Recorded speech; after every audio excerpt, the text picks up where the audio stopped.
Welcome to the J. Scott Outdoors podcast. Today we have my friend Daniel Franco of Burnt Timber Outfitters based out of Heber, Arizona. Daniel, how you doing? Great. How you doing, Jay? Good. Obviously, you're probably excited about what's been going on the last couple months. Tell us about it. Rain. Lots of rain. We've even had some snow. Typically April and May we don't see a ton of moisture, and boy, this year's been off the charts. We've had great moisture this spring, coming right off of a really, really wet winter. So yeah, it's exciting.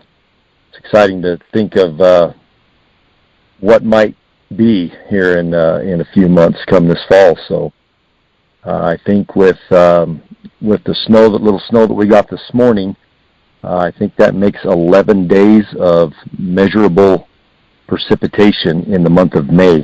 So that's pretty awesome. Normally we're dry and windy, and it's been good.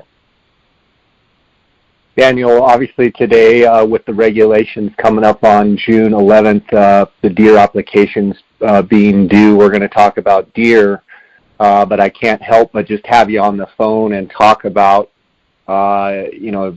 You hunt 3C, 4B, 4A, 23, Unit 1, all those rim country units, but you're born and raised right there in Heber, Arizona. I can't help but have you on the phone and talk about your thoughts moving forward with, the elk season coming up, and we'll get to the deer in a minute, but what are you thinking? You're in your 40s, you've lived there your whole life. Have you seen it like this? Is this like the old days, or is this even better than you've ever seen it? I can remember a year or two when we had this good of a winter, and rolled into this good of a spring and even early summer. Don't remember a lot of them, that's for sure. They're definitely few and far between. But yeah, it's exciting to get this kind of weather. We were long overdue, especially with the pathetic moisture that we got last year, and just as dry as it was, and how bad of a year that computed into for us last year. But so yeah, it's exciting. Are you talking primarily antler growth? Because correct me if I'm wrong. We had a horrible summer and horrible monsoon, but once the antlers were pretty much established, which was crappy, didn't you get some fall moisture, and then didn't it lead into winter moisture, and then obviously into spring moisture? Or am I wrong? Did you not get September, October, November moisture? We did. It actually started in August, actually July, to be honest with you. It started a little late last year in July. We always get our monsoon kick. It came in a little bit late last year. Right about the time the bulls were done growing. But yeah, we got moisture in August. We got moisture in September. In fact, we got so much moisture in August that it actually created quite a few problems. I've got a good friend of mine that runs cattle, and we had a little outbreak of a noxious weed because we got so much moisture so fast in August that a weed grew, and it actually killed 20 plus cattle of his that got into this weed, and it was kind of a crazy, kind of a perfect storm type of deal. But yeah, we got a ton of fall moisture all the way through September, October. I can remember last year on the deer hunt, there was leading up to the deer hunt, we had a couple of really good rains. So yeah, definitely no shortage of moisture this year. Had a great winter, a number of 8 to 10 to 12 inch snowstorms that came through. So yeah, and then that's rolled right into the spring, and shoot right into May. So yeah, we've had I think the last I've seen a couple of different things, but one of the figures, or one of the numbers that I saw showed that right here in Navajo County in Heber, and 3C Unit 1 and whatnot, that we're about 170 to 180% above average just for 2019 right now. So that doesn't actually take into account all the moisture. The great fall. Yeah, the great fall that we got. So tell us what that equates to in your mind and how you think it's going to play out. Well, I mean, you can't help but be optimistic that that's going to produce some giant elk antlers. I mean, that's kind of what they need, and the timing's been great. And so with that combined with the drastic drought that we saw last year, there were a lot of bulls. There were a lot of hunters that didn't fill their tags last year. Specifically in 3A, 3C, just because they didn't want to shoot a 320 or even a 330 type bull. And unfortunately, a lot of those bulls were 30 plus inches undergrown. So, for me, I'm looking at that with a little bit of a surplus of bulls coming from last year, put another year on them, bump them up another age class, and now, hit them with all this moisture and hopefully the nutrients, that they get out of the new grass and everything. You can't help but be optimistic to think that it's going to produce some big bulls this year. With that being said, do you see any negatives? Do you see anything like, the winter was so long that they were in poor body condition because the winter was deep snow and they didn't get started growing their antlers soon enough because they held on to their antlers, or no, you think that there's no negatives, that this is, could be one of the best antler growth years we've seen in a long, long time? I do. I don't see any negatives. Being an avid, horn hunter, from what I saw, I think we probably had the majority of our mature bulls actually shed a little earlier this year than from what I've seen in past years. Some of the smaller, younger bulls may have held on longer, but a lot of the mature bulls, they seemed to shed a little bit earlier this year. Not a ton, but a little. So what does that tell you? What does that do? Well, so they start growing quicker, start growing faster. As soon as those horns come off, they're already in the process of growing. So that gives us hopefully a little bit longer time frame to grow those horns. And with the timing of the moisture and the grass and when it greened up and how it greened up, it's just all positive. There's no negatives going into this year as far as I'm concerned. The elk that you've seen around, obviously the cows are getting ready to calve and what have you, but what do they look like? They look real fleshy. Do they look good? They look really good. In fact, I can't keep them off my lawn half the time. They're destroying the trees and lawn and everything. But no, they look really good. In fact, I saw a bull 2 weeks ago. One of my last trips out to go look for sheds. I jumped a bull that normally we see them grown out, about out to their thirds. For a mature bull, sometimes a little more. This one bull in particular was super heavy.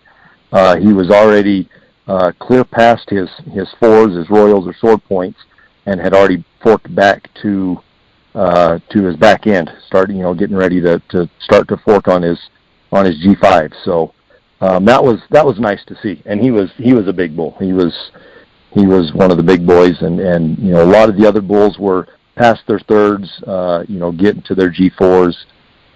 So yeah, that's exciting. Let's take just a quick second here. You mentioned shed hunting, and I know you love it, and you do a really good job, and you really get into it. Let's talk about shed hunting a little bit, because I get a lot of people asking about shed hunting.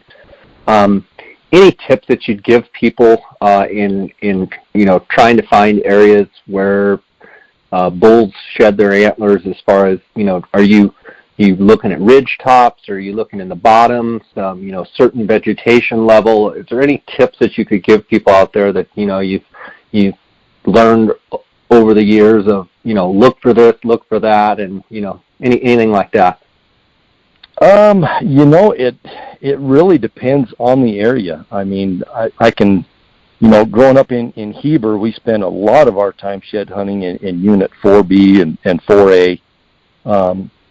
It seemed like the magical elevation number for around here used to be about 65 to 6,700 feet. That was kind of our magical elevation. Now, granted, you'll get bulls, resident bulls that live in that lower country that will shed down there. But as far as bulls that are getting pushed into their winter range due to snow and whatnot, the thing I've learned over the years is follow the snow line. Whenever as fast as that snow's melting, that's as fast as those bulls are moving up, back up into the higher country. So that's something that we've kind of picked up and learned over the years. You can always find your resident bulls that live down lower.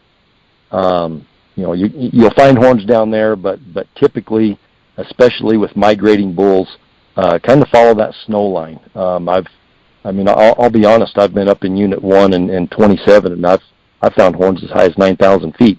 So there's no magical elevation number. A lot of it depends on the unit, depends on the terrain, where those bulls are coming from, and to spend the winter and going to be in the springtime when they shed.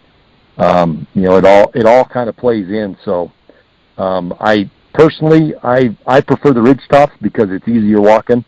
But I've found a lot of horns. It seems like a lot of other horn hunters do too. So I'll walk a ridge top, and if I find boot prints or whatever, just not finding horns like I think I should be, then I'll drop off on the side hills and start working those.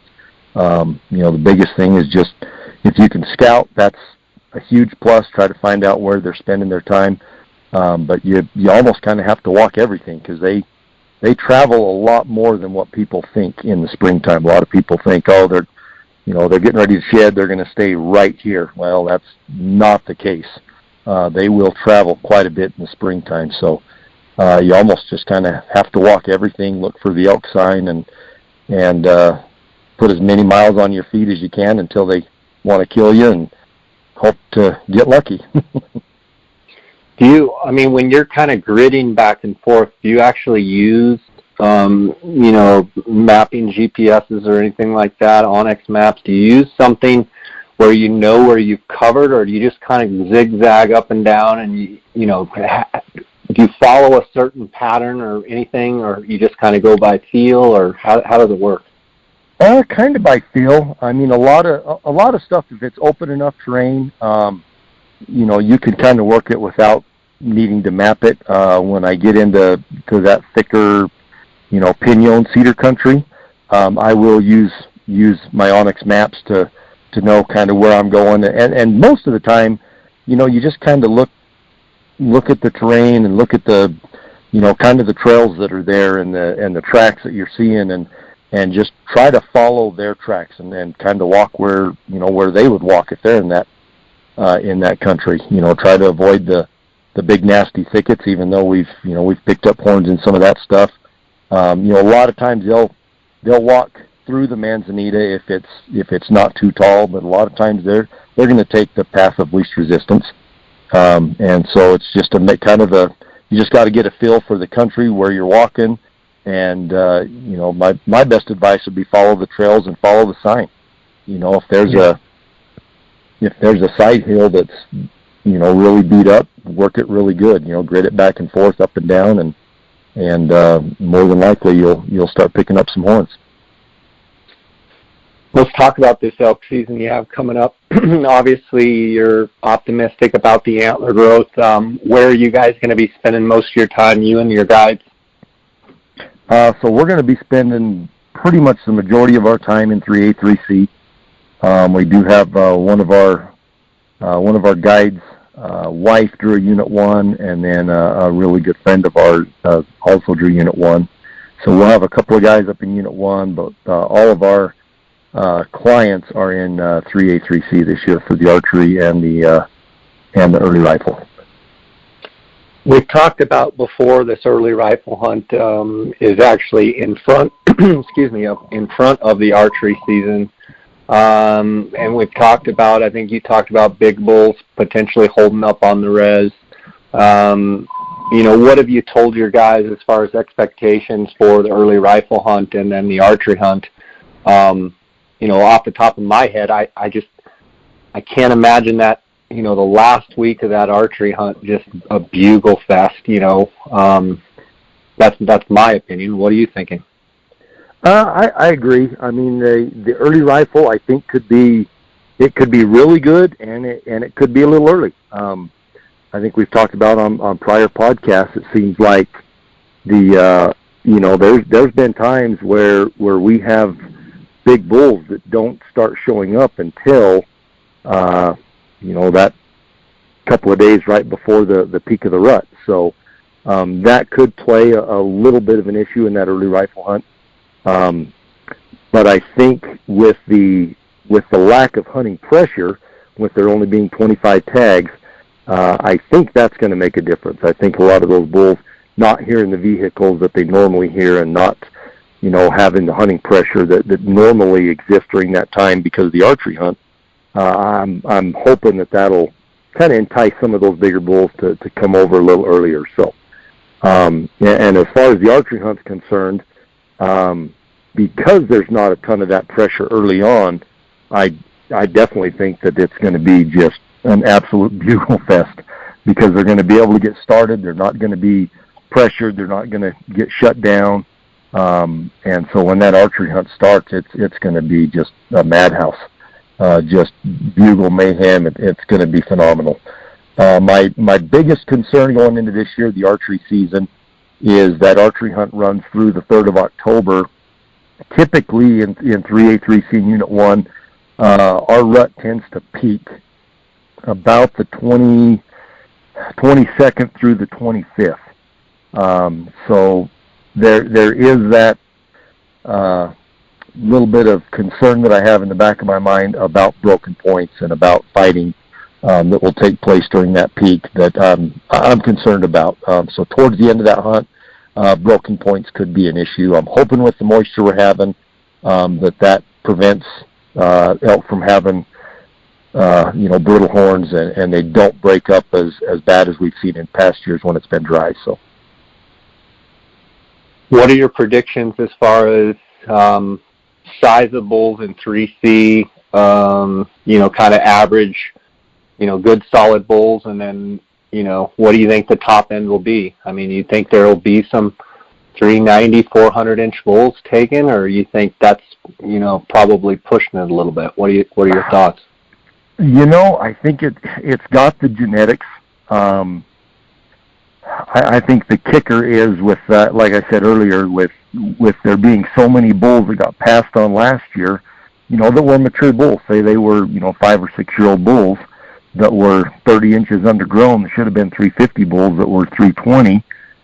You give them another year, and you give them the moisture that we're getting this year, that bull could easily go from a 320 bull to a 370 to 380 type bull. So I think it could be possible. It would not surprise me one bit to see some 390s and even a bull or two that exceeds 400 inches come out of 3C this year. I think the majority of what we're going to see is probably going to be in that 360 range as far as mature bulls are concerned. And I still think we'll have, a lot of the 320s and 30s and 40s that you got to, weed through to find those bigger bulls. So I'm excited. I'm hoping I'm off a little bit. I'd like to see some bigger bulls than that, but that's kind of where I think we're going to be. But time will tell. Yeah, I mean, normally we're having the conversation and we're saying, handful of bulls over that 350 mark, but you throw really good timing of moisture and what we've had, a good fall moisture. It sounds like you're saying, quite a few 360 bulls, whereas maybe it would normally be 345, 350 bulls. But isn't it always nice to dream and think about some of the bulls of the past in 3C that, are 390 to 410, 415. Right. I mean, we've seen it. Well, and the only difference between those years and this year, in my opinion, is the age class. If you look back at the glory days of 3A, 3C, I mean, it was after the Rodeo Chetaskai fire. It was when they shut the tags down. They limited the tags quite a bit. Well, they limited the tags a lot, actually, and I think what even helped us more than that was the entire west side of the Fort Apache Indian Reservation. They had shut that down to their tribal late hunt. So a lot of these bulls were able to come over, rut, go back, and not get killed on the tribal late hunt. So they were able to get some age to them. So I think that's the key to get back to those, glory days of 3CC. And I can remember in 07 and 08, everybody I talked to and everybody that was out hunting was on a 370 plus bull. I mean, there were a lot of bulls that got killed those years that were 370 plus, and it seemed like everybody was on a 380 type bull.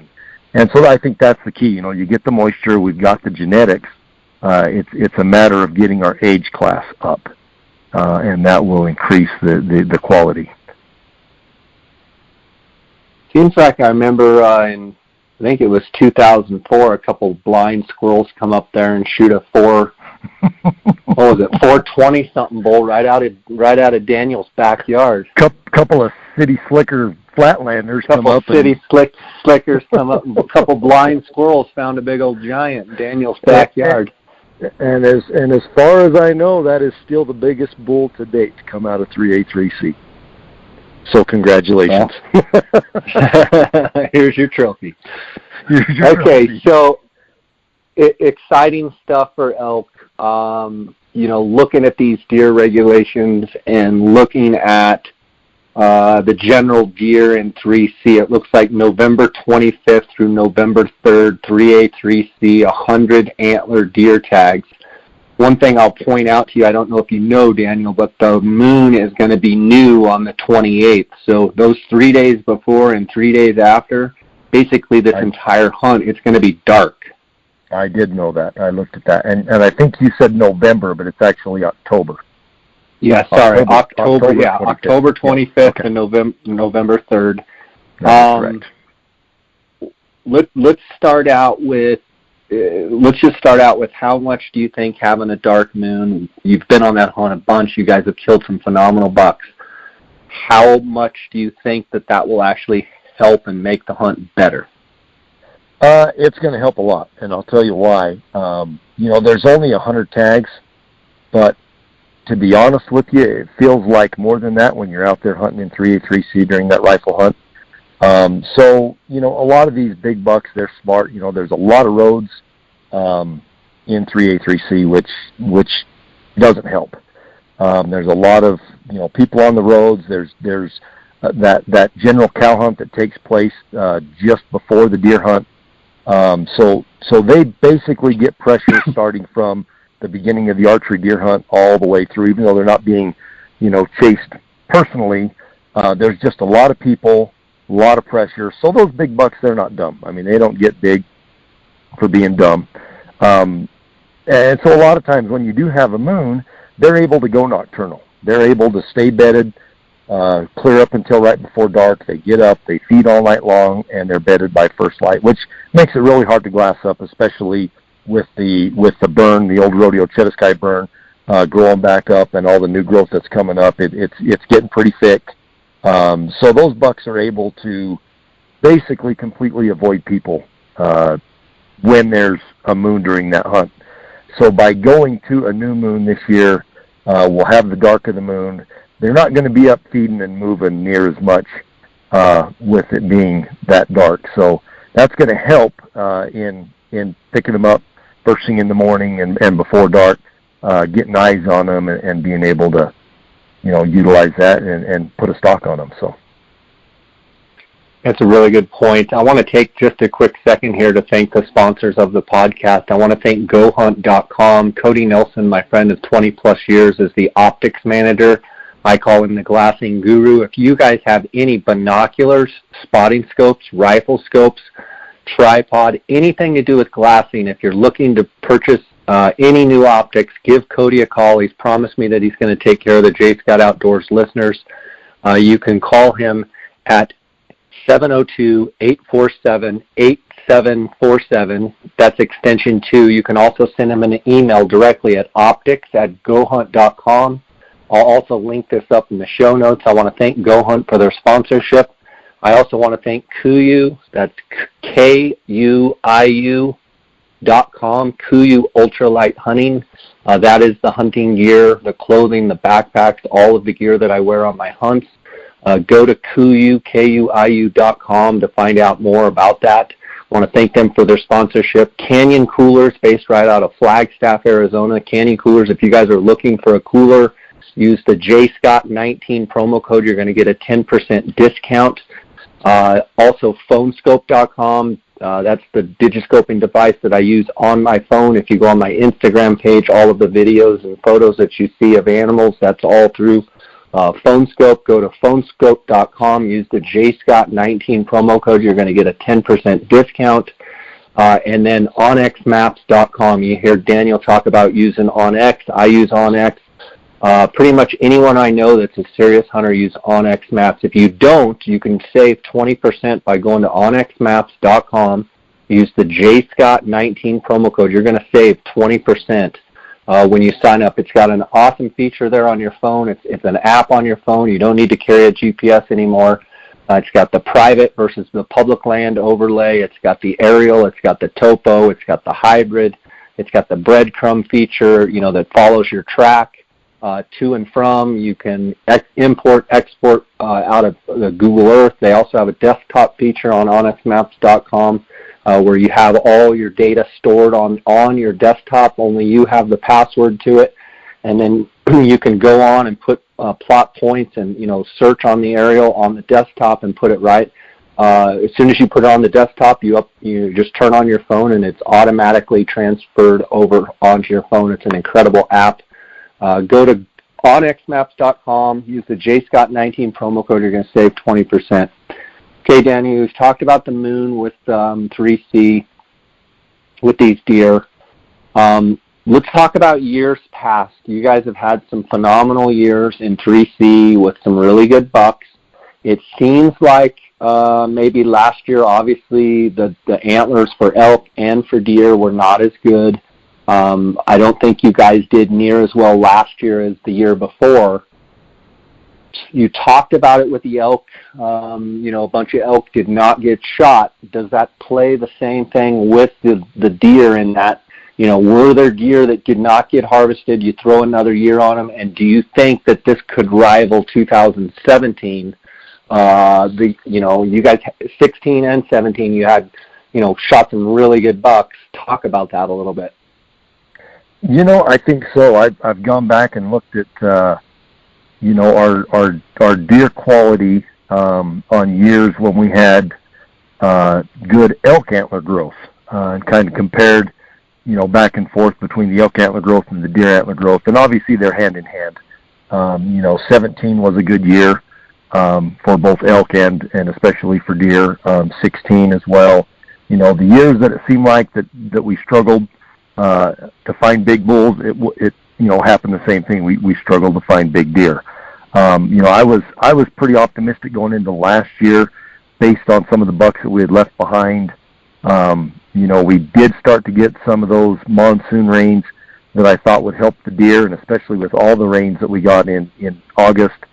I'll be honest, I was disappointed last year in what we saw, and the drought definitely took its effect on the mule deer. Mostly the front ends. It seemed like everything we saw was struggling on the front ends and mass. So going into this year, we did leave a couple of bucks that were promising. Given another year and given the right moisture, I know last year we talked in the podcast. I talked about acorns.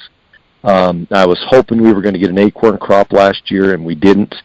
I don't know that I saw a single acorn last year in all of 3C, which definitely hurt the mule deer, hurt the quality. So, going into this year, I'm hoping that we're going to rival 2016 and 2017.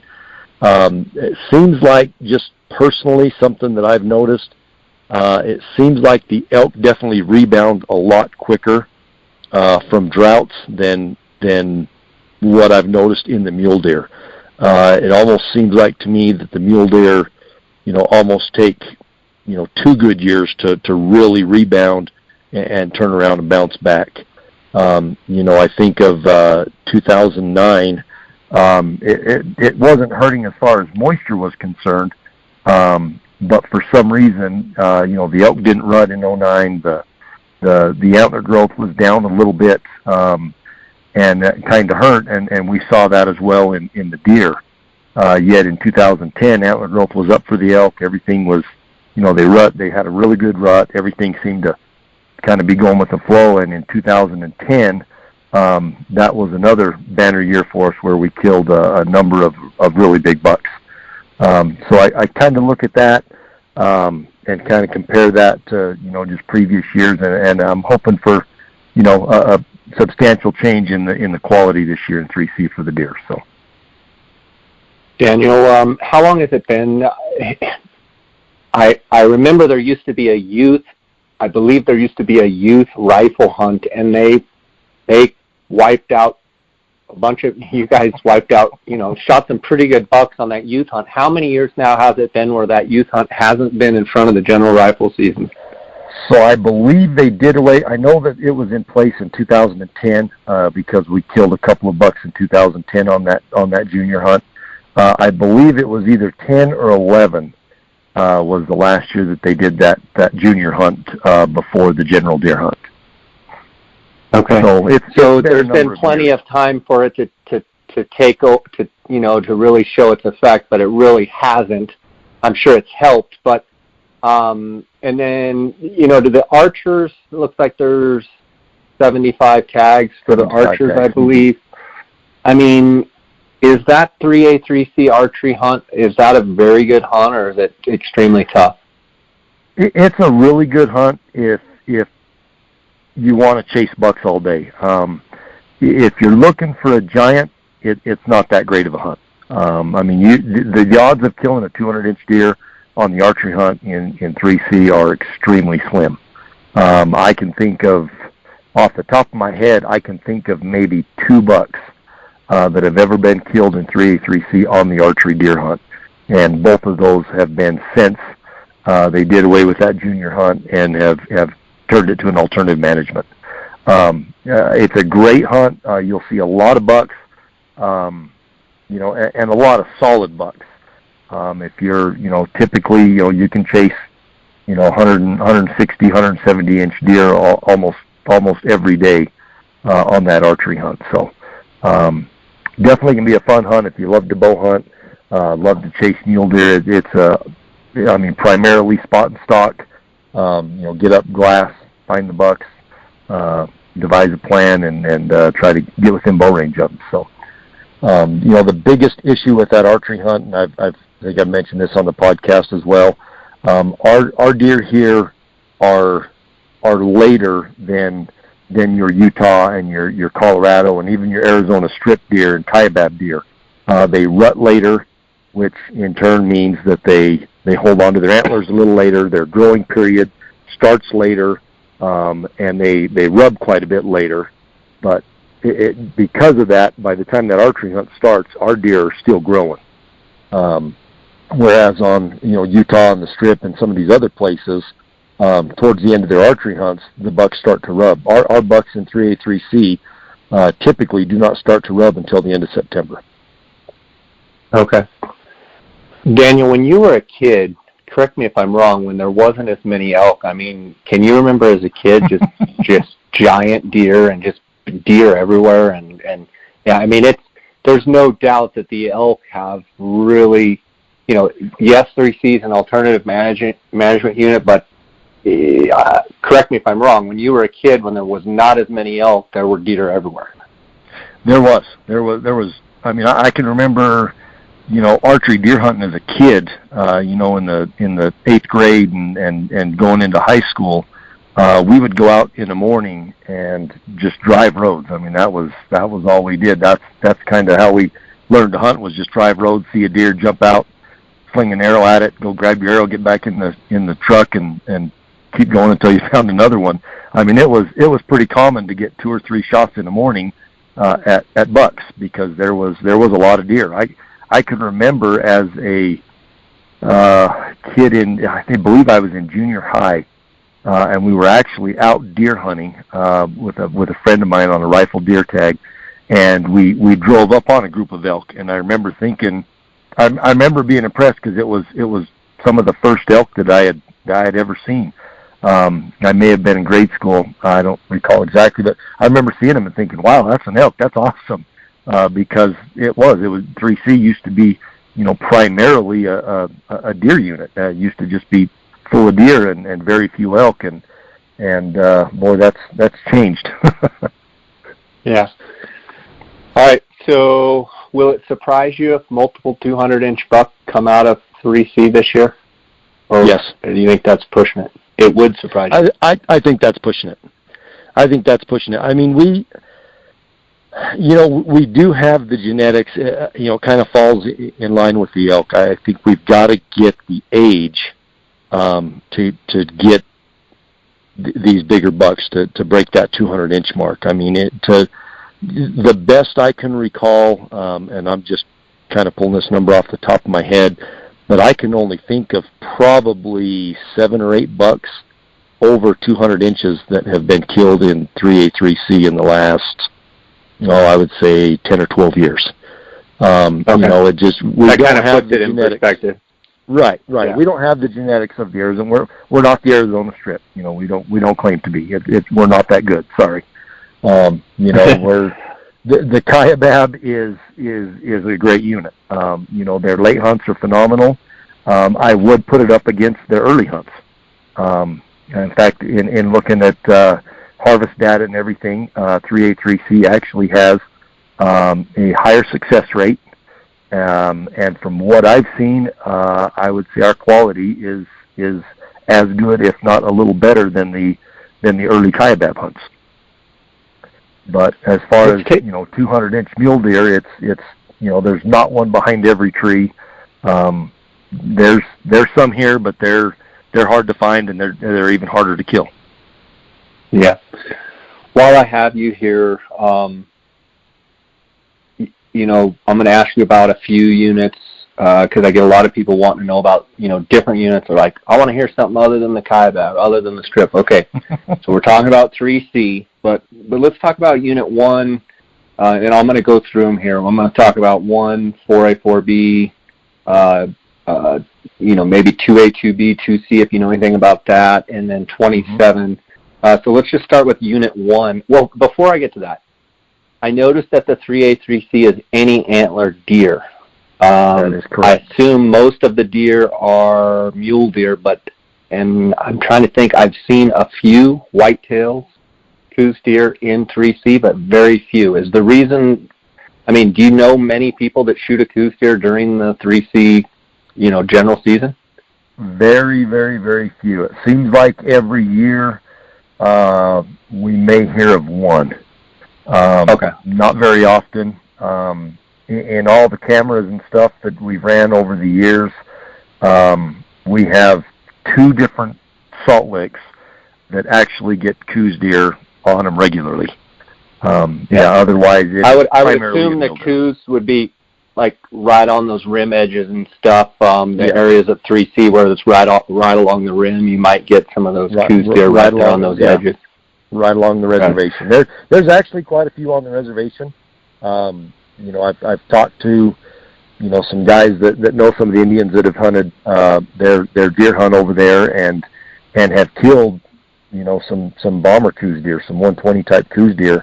Less than a mile from the fence boundary. So, they're definitely there. The reservation definitely has them. They don't spill over into 3C very often. We'll see them every now and then, but very, very seldom. So. Okay.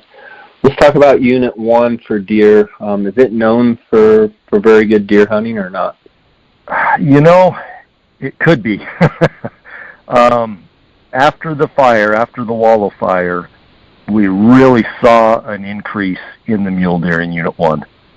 Unfortunately, the tag numbers and the pressure, it's just knocked that unit down to where the quality and even the numbers, we've seen a huge decrease in numbers over the last 3 or 4 years. Just too many tags. It could be a really good unit. It's got a lot of the same vegetation, elevation, same type of situation as what we have in 3C after the fire with Unit 1 after the wallow fire. But unfortunately, like 3C, it's just had such a large number of tags that unfortunately it hurts its quality and it hurts its quantity even. Definitely not as good as it could be. It could be a lot better than it is. Those first couple of years after the fire, it was pretty good, and unfortunately, it's suffered since then. What about? Do you know anything about 2A, 2B, 2C? I do. It's tough. It's a tough unit. There's not a lot of deer. There's not a lot of vantage points. It's a lot of low country, a lot of cedar, a lot of that, big cedar buck country that's really hard to hunt. Kind of similar to the strip in the text that it's you can track a deer. It's one of the few areas, where you can get out after rain and you can get on a set of buck tracks and you can track that buck down and kill him if you're smarter than he is. But yeah, deer numbers are extremely low. Quality, seems like the quality has slipped there as well. It seems like it was quite a bit better, 5, 6, 7 years ago than it is now. But there's definitely pockets. A lot of the locals, in St. John's and some of that country over there, they know that country well. They spend a lot of time in it. And they seem to be, the most successful in those units. So, we'll come back to 3B, but what about 4A, 4B? I mean, I can remember 4A used to have just tons of deer, but I mean, I'm looking at the rifle tags. They have 314 rifle tags in those two units. Yeah, combined for the two units. Those units struggle. I can remember as a kid, and I can remember, in high school. Running over to 4A to archery deer hunt, and the deer numbers were substantially better back then than they are now. I still spend quite a bit of time in 4B and 4A, especially in the spring looking for sheds, and I mean we don't see very many deer over there. Definitely similar to Unit 2 in the same essence that there's not a lot of deer.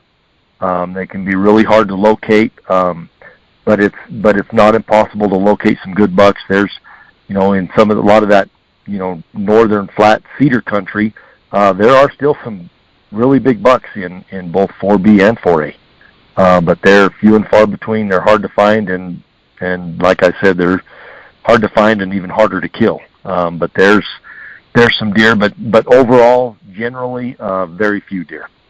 Very, very tough hunt. I noticed 3B does not have a rifle hunt, but they've got a muzzleloader hunt, October 25th to November 3rd. 3B, it looks like any antler deer, 100 tags. I know 3B used to really kind of, for that area up there, 3B was kind of known as probably one of the better deer units. Where does it stand now?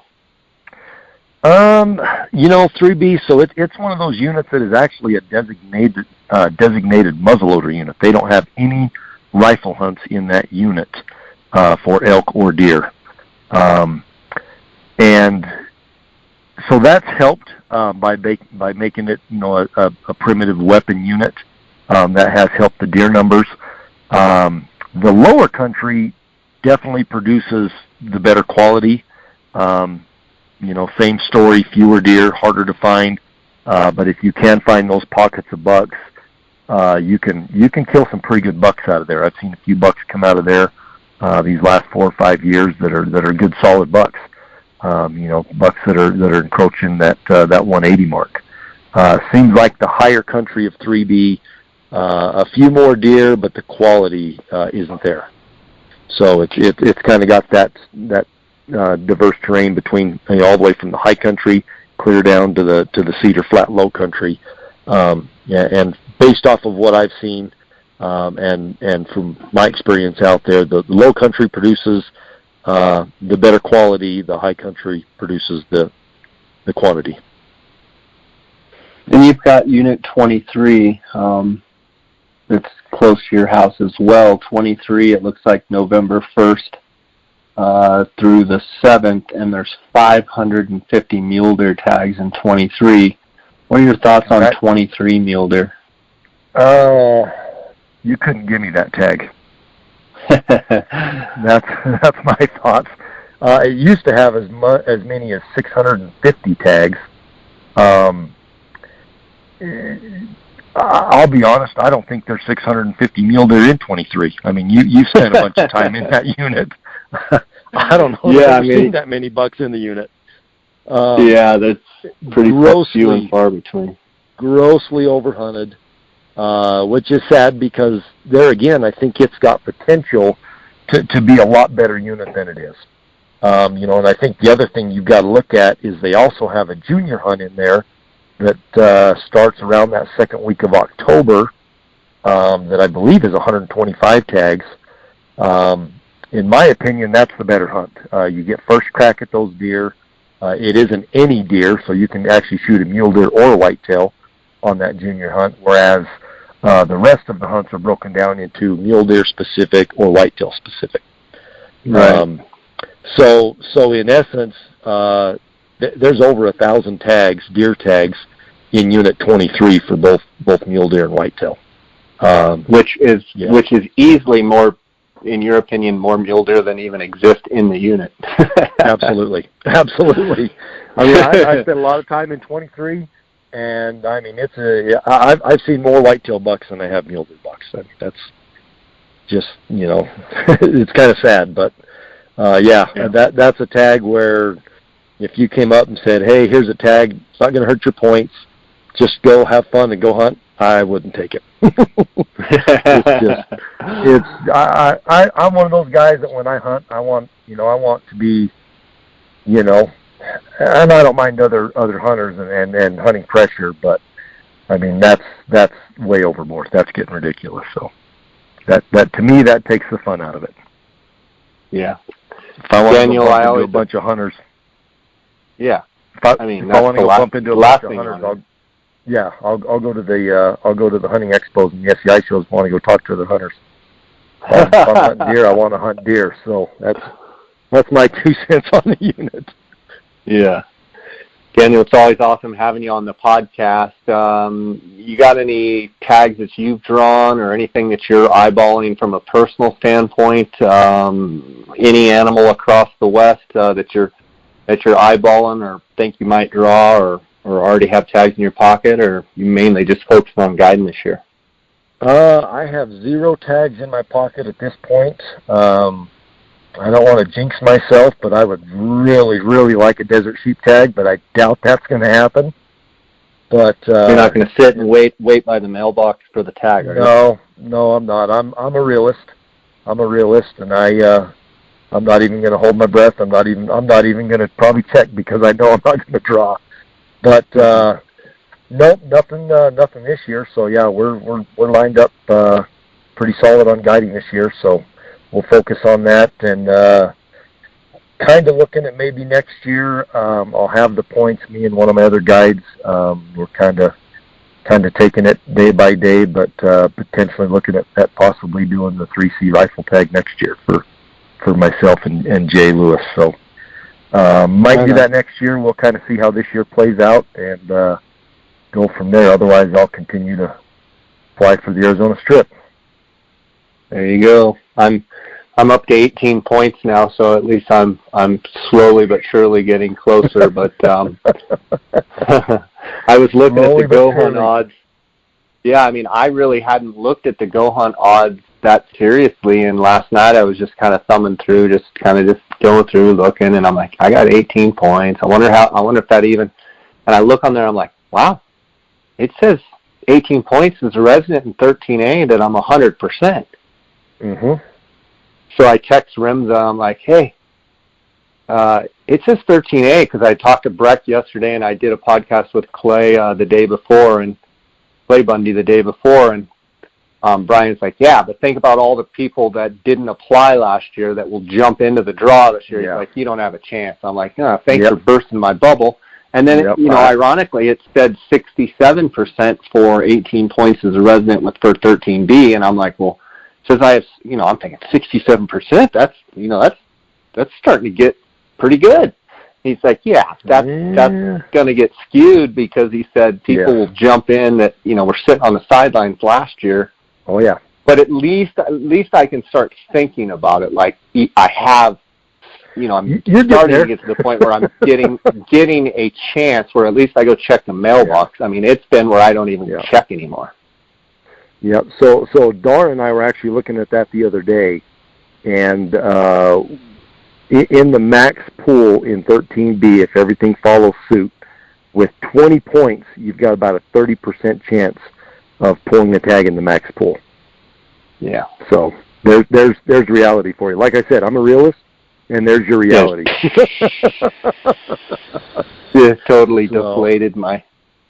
Yeah. But anyway, it's always nice to drink. Another fly and go hit the river. Yeah, I'm gonna have to. Exactly. Daniel, I want to give you a chance to let people know how they can find out more about you guys, your guide service, Burnt Timber Outfitters, and follow you, call you, whatever it may be. So I'll give you the floor for that. Probably the best way, and I'm going to throw a little disclaimer in here. We're pretty bad about staying up on our social media. We get busy with life and hunts and stuff, and unfortunately, it kind of goes by the wayside, and we need to do better on that. But you can actually follow us on Instagram at Burnt Timber Outfitters. We also have a Facebook page that we tend to update about 3 times a year, and that's Burnt Timber Outfitters as well. You can also check out our website at burnttimberoutfitters.com, and we will be actually we're revamping our website right now, getting ready to change that and update that, and we'll have that going a little later this summer. So both all of those avenues have ways you can get a hold of us, either through email or our cell phone numbers where you can call and talk to us, email us questions, text us, however. So good stuff. I want to end with, do you remember in the heyday when I was running around up there for probably 4 or 5 years with you in the spring, and you'd go one way, I'd go another, Mike, you'd go another, Dard go another, and we'd come back to eat there at the Rim Cafe, and we'd say, how many did you hear? And I'd say, I heard 12 or 13, and Dard say, I heard 8 or 9, and Daniel, I heard 14 birds, and Mikey'd say, I heard 6 or 7. How many gobbles did you hear in 3C in the spring this year? 0. What has happened? It's just horrible. Before I continue on, let me explain. So I love to turkey hunt, and you know that just as well as anybody. I love to turkey hunt. It's fun to do. I just absolutely love it. And in the past, 3C has been phenomenal. Well, the last couple of years, it has just absolutely tanked to the point where I won't even put my girls in and draw them one of the junior tags. So this year, we did not apply. We did not get a junior tag. I told them, let's just go to Unit 1. Well, with the amount of snow that we had in Unit 1 and the amount of roads that were closed, I knew that was going to be an absolute disaster. So we ended up not going, which was definitely the right move. There was tons of people. Everybody was centralized because there was only so many roads that you could drive. So I only went out 2 different times in 3C and actually listened for birds, once in the morning and once in an afternoon, and I did not hear a gobble in 3C this year. And what's crazy that people need to understand, they're listening, like, you know, when 3C was good, you would literally go like 25 or 30 mornings in a row of not missing a morning, maybe other than Sundays, but literally, you know, weekdays during, you know, work days, you'd still be up at 3:30. I would call you and I'd be like, how many did you hear this morning? Oh, I heard 14. Oh, I heard 16. I heard 8. I heard 7. I heard 14. Like, you would go every single day, and now it's just like, eh. Absolutely. I can remember one morning, in fact, I think it was either you or Mike called me, hey, you know, how many did you hear today? And I had made a loop that was, you know, I had kind of figured out, you know, this was my best loop. I could take this road. There was birds here, and I could make that loop. And I remember one morning, and it was probably about 2007 or 2008, and that one morning I heard 32 different gobblers in that one morning loop. And in 2007, we killed 14 birds out of 3C in 2007 that we actually called in, and, you know, I killed, Mike killed, his boy killed, a family friend killed, you killed, Dar killed. I mean, we killed, I think, 14 in 2007, and it used to be phenomenal. Oh, it used to be. Like, it used to be as, I mean, I would take a 3C tag. Let's reiterate. I would take a junior's 3C tag as much as I would take a White Mountain Apache tag. Like, it was Absolutely. every bit as good as the White Mountain Apache, the juniors hunt. And what happened? They're just gone? So they're gone, Jake. I did not see a turkey all last fall. And it just continues to get worse and worse. I can remember when you brought your nephews up, and they had 3C junior tags, and that opening morning, there were, 22 gobblers in front of us with about 40 hens, and we called in numerous birds, missed shots. It'd be like, let's miss a shot, and miss a shot, and Dan would be like, that's all right, let's just go down the road. We go down the road a mile, get out, 3 more birds. Okay, Miss that one. Let's go down the road, and, you know, it's just ridiculous. It was. Now you're saying you go all fall, and you go all fall, and you didn't even see a turkey. That's just crazy. It's pathetic. It is pathetic. You know, and same thing. I credit a lot of that to the reservation. If you look at the heyday of 3C turkey hunting, it was, you know, starting in 05, 06, 07, 08, 09. Well, in 09 is when they started hunting on that west side again. That's when they finally got all the roads cleared out on the Apache side. They finally opened it back up. They started hunting it, and it's just gone downhill ever since. So, it's sad. It's sad. It's you know, it's sad to think of what it used to be and what it is today, and it's to the point where I won't even apply for it. It's that bad. I mean, if I want to go struggle to find a turkey, I'll go to 44. I mean, that's about as fun as it is. Go down in the desert and try to find a turkey. That's what it's like in 3C anymore. Have just as good a chance. Just as good a chance finding a bird. Well, all right, buddy. Well, we can dream for better days on the turkey front. I appreciate you coming on and talking to us about elk and deer, and wish you the best of success this fall. And I'll bet you guys are going to do great this year. So thanks for coming on. Thanks for sharing. I'll catch you later, okay? All right. Thank you, Jay. All right, buddy. God bless. Bye.